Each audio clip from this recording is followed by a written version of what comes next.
It's a very good morning to the Gelding races at Moonee Valley today, and we hope that the track bias doesn't appear to ruin the fortunes of the punters who put their hands in the racing club's hands, don't they? Good morning, Professor. Good morning, listeners. Racing clubs, Professor. Committees, racing clubs. Just for the listeners, I suppose, Professor, my rants to you last night in Texas about the Moonee Valley track. 2 weeks ago, we had not a very, very good day because we failed to take in one vital consideration. What was that, Gelding? Well, that would be that the Moonee Valley Racing Club would, I won't say the word, we'll call it muck up.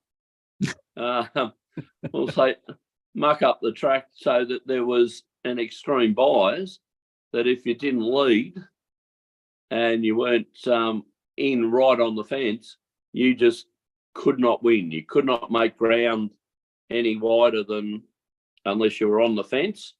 If you got out wide, it was like mud. You just got stuck right in it. Made it impossible to win. The club was heavily criticised in the press by its members, by all racing bodies, even to the stage where the CEO came out and said, yes, there was track bias and we got it wrong. But I'm extremely worried, Professor. Well, Gelding, you know what? I'm not worried. You know why I'm not worried? Yes.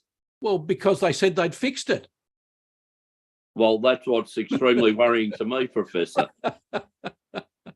What idea would a committee or CEO sitting behind glass in their committee room trying to decide whether to have the Pinot Noir or the Pinot Gris or the Cab Sav with the sliced red roast beef, or while they're feeding themselves very well, what would they know about track preparations, Professor? Well, I don't know what they'd know, Gelding, but they said they've fixed it. So if they've said they've fixed it, it's fixed. Now, right. Moonee Valley's had bias for that long. It just doesn't matter. I'll be interested to learn what the definition of fixed is, Gelding, and the only time we're going to learn that is after they start running the races today. Which is a terrible thing for punters, Gelding. It's a terrible thing to have doubt, or like when I looked at my horses today, I saw that they like leading, right? Yes. Now, if the track's been affected so that the bias is completely different to last time, then that might tell against these horses who like leading. And so you think you've got a good idea of how to pick horses to win races, but today I can honestly say I've picked them, but it depends on how the track is. Is there any other sport, Professor, where, and we do our tips and we try to pick winners for our listeners and especially for our boy David. We like to pick some winners for David from Moonee, so hopefully he can buy the Peking duck in a couple of weeks. But look, we try to pick winners and we use it on the basis that the track's going to be fair, Professor. And if like 2 weeks ago at Moonee Valley, you had an unfair track and approved our bets, we had no chance of winning those bets on that track. However, I didn't hear the Moonee Valley Racing Club coming out saying, oh, this track's going to be heavily biased and being in favour of front runners, Professor. Well, I did if you're not leading, don't bother running in the race. Gelding, they did say they got it wrong though, so we'll give them that. After the event? Yes, after the event. Didn't help us with our bets, but anyway. Right. Well, Professor, there's a couple of ways to fix it. And the question for you without notice, can you tell me another sport that where the condition of a track or condition on what's being played on affects the result? Cricket's the only one I can think of, Gelding, and as you said before we went to air, but that affects both teams equally. Well, sometimes it does, yeah. One weekend, if you get a wet weekend and all that, and hopefully you can get them there. But, yeah, Professor, I don't know. Why did they bring in the movable rail, Professor? Yeah, you tell me, Gelding. I don't know. I thought it was to make sure that racing conditions were fair for all participants. Well, and that any background to do it. So all it seems to have done is create uncertainty. Created fast lanes, Professor. Travelators on racecourses. Travelators. All right, Gelding. Well, as you said, the races are at Moonee Valley today. We better get stuck into the tips. It's a 10-race card. The first is at 11:55 a.m. There's feature race. There's no particular feature race, Gelding. There are 3 races worth $150,000. So toss a coin to decide which one's the feature race. The tracks are good for the rails in the true position. What are your 2 best bets for today, Gelding? Excuse me, Professor. Well, let's call the main race of the day race number 7. It's worth 150,000, but it's the highest benchmark, Professor, of 100. So it's it will be a very, very good race. Look, I've picked 2 horses today, Professor, which I thought should have won last 2 weeks ago at Moonee Valley. Last time it was there. Both these horses that day was beautifully ridden by Blake Chin. However, Blake Chin's not riding today. So my first tip's race 7, number 2, Milford, trained by Mike Moroney, to be ridden by Mark Zara. Last start ridden by Blake Chin. This horse was in the fast lane, Professor, sitting 3rd in on the fence. Blake Chin moved it out, to go past the 2 leaders, first and second, got out 3 wide, and the horse just hit, the ones in front just kept on going on the travelator. This horse just couldn't make up the ground and went down by a short half head and half a length, Professor. So, it was half a length off them, and it was 3 wide, where the winner was in on the fast lane in the travelator. So hopefully Milford can get us away in race 7. So this is a horse that's been thereabouts, Professor. 27 starts, 4 wins, 4 seconds, 4 thirds, $671,000 in prize money. So, nice type of horse to own. It's a Savabeel, Professor. So we all like a horse out of a Savabeel mare, don't we? Yes, we do, Gelding. We do. We do. So my first tip is race 7, number 2. The second tip, and one I really like, is race 10, number 11, Pirelli, trained by the Blue Army, to be ridden by Damien Lane this time. Blake Chin rode it beautifully last time. Look, it was at Moonee Valley. The horse was 9th on the turn, Professor, and flying home to go to miss by a neck. It was the only horse to make significant ground at the last Moonee Valley meeting against the track bias. The horse in on the fence won. So we were beaten a neck, and we were on it last time, Professor. So hopefully, if they've fixed it, well, let's hope and see and pray and cross every part of our body, Professor. So my second tip is race 10, number 11, Pirelli. So my 2 tips, race 7, number 2, Milford, race 10, number 11, Pirelli, Professor. And you like? Yeah, Gelding, I'm going early to try and avoid later track bias.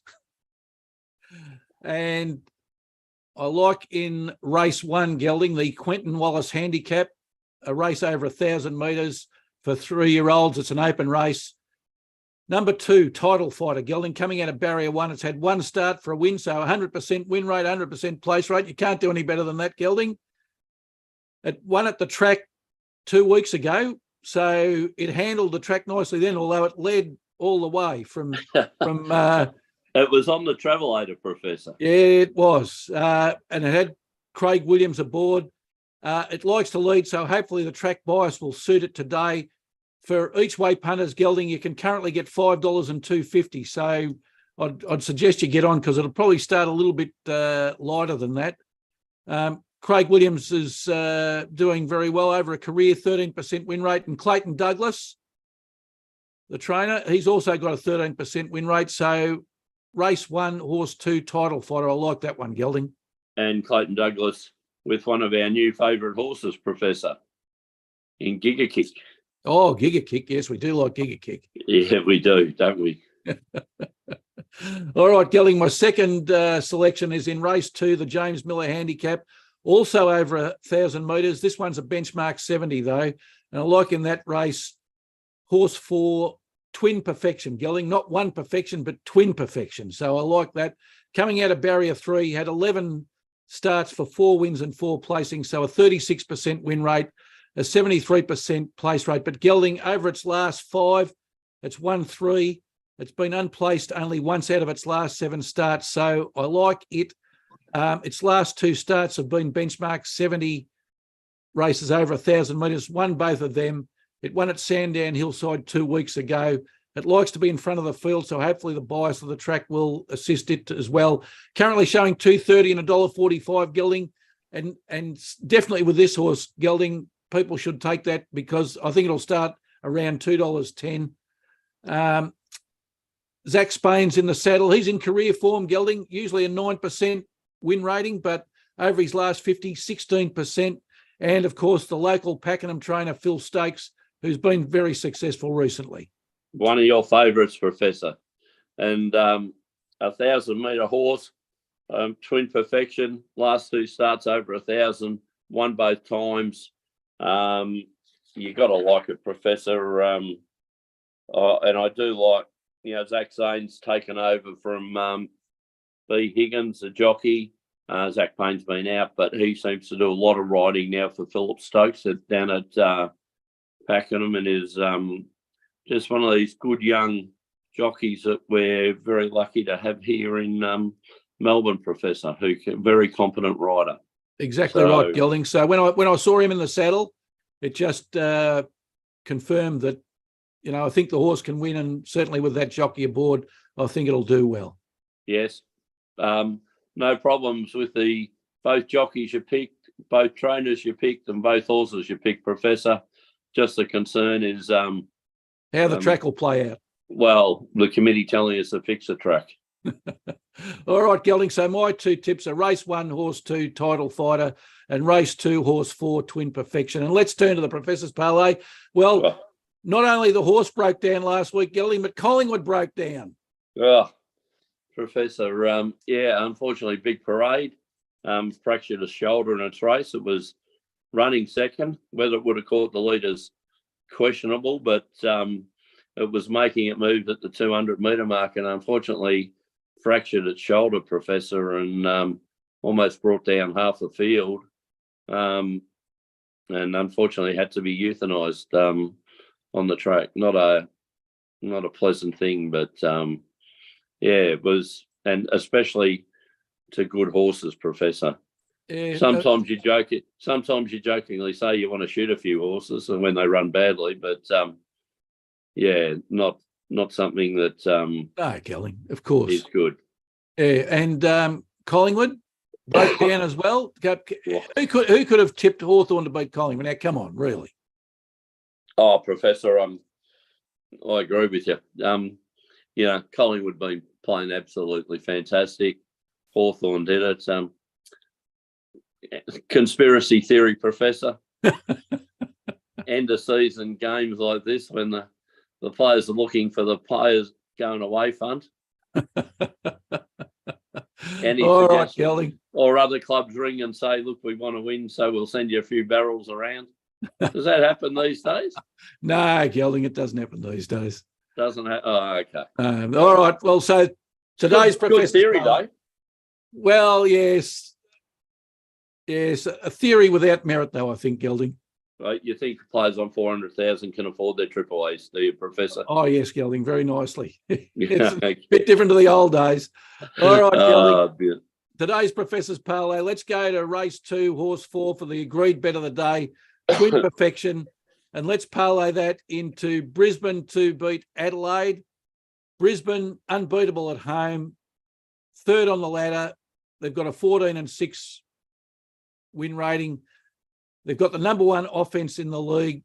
Adelaide, they've got a very poor away record, Gelding. They might be 11th on the table. The line, the bookies have got the line at plus 20.20 and a half, Gelding. So the bookies don't think it's going to be close. Have Brisbane won their last 46 games up at the Gabba, Professor? I think. Question without notice for you. I think Melbourne was the last team to beat them, Gelding. Right. Up there? Yeah. And when was that? Do you know? Quite some time ago, Gelding. But of course, you got it. We must realise, of course, during COVID and that, there was a lot of games up at the Gabba. Yeah, there were, Gelding, there were. And we'll parlay that into the New Zealand Warriors to beat the West Tigers. New Zealand third on the ladder at the moment, a plus 121 points differential, which is the third best in the comp. West Tigers, what can we say about them? Stone motherless last, minus 217 points differential. It's the second worst in the league. New Zealand need to win to stay in the top 4. The line on this one's 15.5, Gelding. So the bookies also don't think this one's going to be close. I like it, Professor. I do like the parlay. And I've got to say, it's been in absolutely sensational form for the last 3 months, Professor. So you've been spot on. I am just glad to see that you did decide not to go in the round 1 of the EPL. So I'll be worried for the next couple of months, I suppose, why the EPL is available to you. But I'm hoping the NFL's back soon, Professor. So yeah, it's only a few weeks to the NFL, Gelding. End of this month. Yeah, sensational. But I would suggest that the punters, gamble responsibly. We will certainly say that. But if you've been following the Professor and his parlays, you're certainly not Paul. No, that's right, Gelding. Okay, so the win parlay at the present time is showing 7-2. Oh, beautiful. And the place parlay showing 5-2. Yeah. Sensational value, Professor. All right, Gelding. Well, all we can say is there are the tips. We hope they go well, and it'll be interesting to see how the track plays out. Yes, it's something that we've got to worry about. We do say that to our listeners when the horses we picked. One of the conditions that we picked them on is that we believe that they're going to be on a unbiased track and ridden well. So, these are the things that can come into play in horse racing. They can, Gelding. All right. Well, until next Saturday, it's good luck. And good punting.